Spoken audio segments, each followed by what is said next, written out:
अब बात करेंगे भीषण गर्मी की, क्योंकि मरुधरा इस वक्त भीषण गर्मी की चपेट में है और दिन के साथ अब रातें भी गर्म होने लगी हैं। प्रदेश के ज्यादातर जिलों में जो तापमान है वो 43 डिग्री से लेकर के 47 डिग्री सेल्सियस के बीच में दर्ज किया जा रहा है। मौसम विभाग ने अगले एक सप्ताह तक मौसम के शुष्क रहने और हीट वेव का असर बढ़ने की संभावना जताई है। धूल भरी आंधियां चल सकती है, गर्म रातें होंगी और लोगों की परेशानी बढ़ती हुई नजर आ रही है। रिपोर्ट देखिए।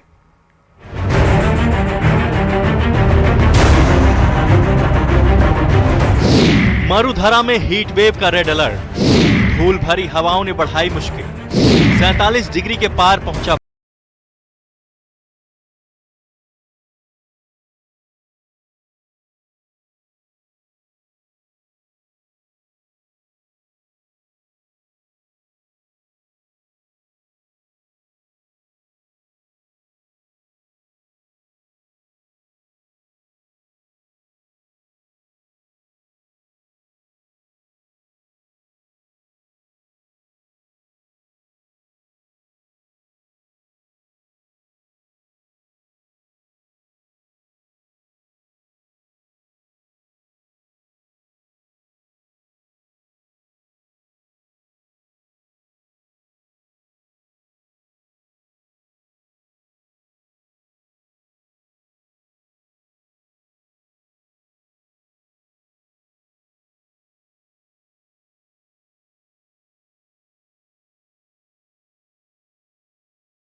फिलहाल पश्चिमी राजस्थान के बीकानेर संभाग, इसके अलावा शेखावाटी क्षेत्र और भरतपुर संभाग के कुछ भागों में अधिकतम तापमान 45 से 46 डिग्री सेल्सियस के बीच है। वहीं दक्षिण पूर्वी राजस्थान में भी तापमान 46 डिग्री के ऊपर रिकॉर्ड किया जा रहा है। इसके अलावा पिछले 24 घंटों में दक्षिणी राजस्थान में कहीं कहीं पे तापमान में 1 से 2 डिग्री सेल्सियस की हल्की गिरावट भी रिपोर्ट हुई है। यानी कि फिलहाल उत्तरी और पूर्वी राजस्थान के कुछ भागों में हीट वेव की परिस्थिति बनी हुई है। इसके अलावा रात्रि न्यूनतम तापमान भी सामान्य से 3 से 4 डिग्री ऊपर है। कहीं कहीं पे वार्म नाइट कंडीशन भी दर्ज की जा रही है। भीषण गर्मी को देखते हुए मौसम विभाग ने लोगों को दोपहर के समय जरूरी होने पर ही घर से बाहर निकलने की सलाह दी है। बच्चों, बुजुर्गों और बीमार लोगों को विशेष सावधानी बरतने की अपील की गई है। अजमेर केंद्रीय बस स्टैंड पर मौजूद हूँ। बसें अलग अलग स्थानों से आती हैं, चाहे जोधपुर की बात कर लें जहाँ टेम्परेचर काफी अधिक रहता है, नागौर की बात कर लें, यहाँ जो है लोग इस भीषण गर्मी में जाने को मजबूर रहते हैं और इसी गर्मी में इस बस के माध्यम से आने को मजबूर रहते हैं। ये स्टेशन है आमतौर पर भरे हुए रहते हैं, लेकिन इस गर्मी के कारण कुछ खाली हैं। पानी के स्थानों पर लोगों की जो आवाजाही है वो काफी अधिक रहती है। ये तमाम जो लोग हैं वो पानी की बोतल ले लेकर जो है जा रहे हैं, क्योंकि ये गर्मी का मौसम है और गर्मी के इस मौसम में लोग जो है काफी परेशान यहाँ पर होते नजर आ रहे हैं। फिलहाल लगातार बढ़ती गर्मी के चलते प्रदेश में बिजली और पानी की मांग भी तेजी से बढ़ने लगी है। Bureau report, news 18।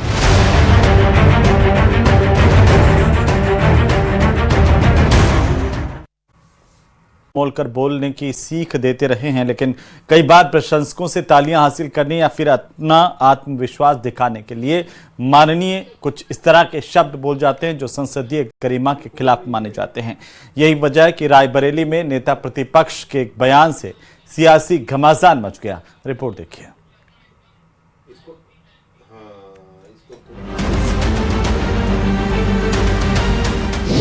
Rahul Gandhi का विवादित बयान, सूबे में मच गया सियासी घमासान।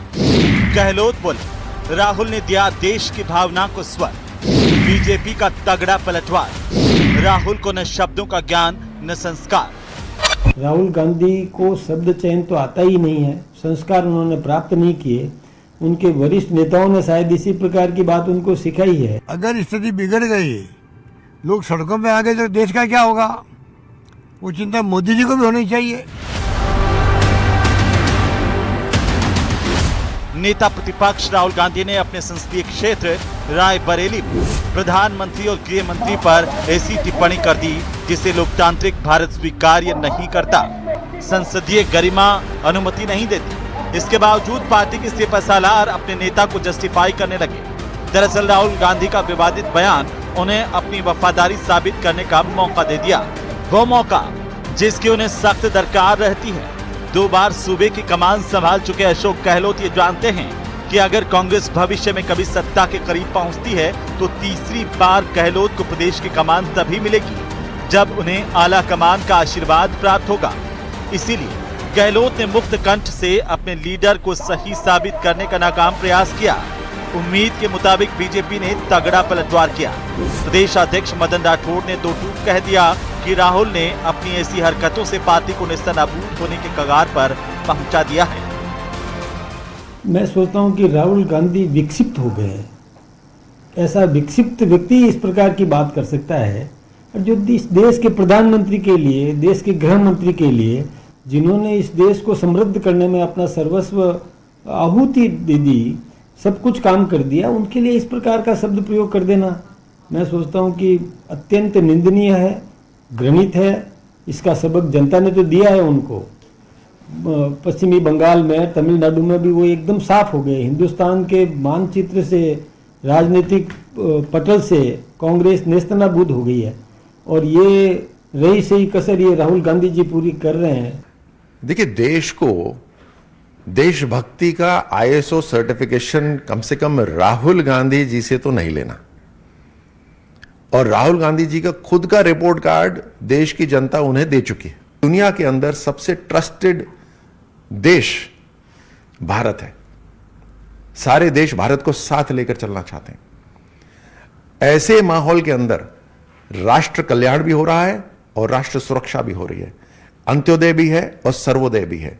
धारा 370 भी समाप्त है, आतंकवाद भी समाप्ति की ओर है, नक्सलवाद भी खत्म हो रहा है। तो प्रधानमंत्री मोदी जी का नेतृत्व, अमित शाह जी का नेतृत्व, ये देश के कल्याण के लिए पूरी तरह समर्पित उनका जीवन है। राहुल गांधी देश में एक बड़े आर्थिक तूफान आने की भविष्यवाणी करते फिर रहे हैं।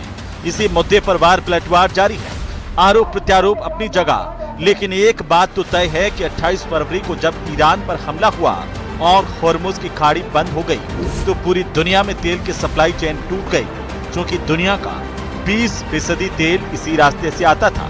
इसीलिए इसके बंद होते ही ग्लोबल मार्केट में हाहाकार मच गया। भारत के मुकाबले पाकिस्तान, नेपाल, श्रीलंका में ईंधन की कीमतों ने आम आदमी की कमर तोड़ दी है।